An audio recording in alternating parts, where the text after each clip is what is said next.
সকালে নগরীর পূর্ব বানিয়া খামার এলাকার একটি খাল পরিদর্শনে যান সিটি মেয়র তালুকদার আব্দুল খালেক।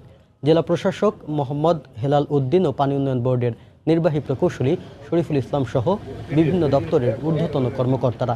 এরপর বাগমারা ও নিরালা খাল পরিদর্শন শেষে গল্লামারি এলাকায় ময়ূর নদীর বিভিন্ন এলাকা পরিদর্শন করেন তারা।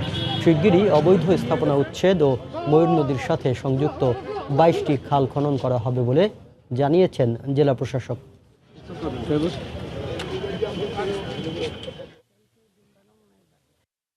যে জমিগুলো আছে জেলা প্রশাসনের সহযোগিতায় এই জমিগুলো উদ্ধার করে অবৈধ স্থাপনা যেগুলো আছে সেগুলো অপসারণ করে নদীর সঠিক পরিমাণ সীমানা নির্ধারণ করে পরবর্তীতে আমরা ডিজাইন প্রণয়ন করে এই কার্যক্রমগুলো শুরু করতে পারবো। কম্বাইন্ডলি ওই অ্যাডমিনিস্ট্রেটিভ আমি ওনাদের ওই কমিটির সভাপতি, আমরা সেগুলো আবার খননের জন্য দিয়ে দেবো।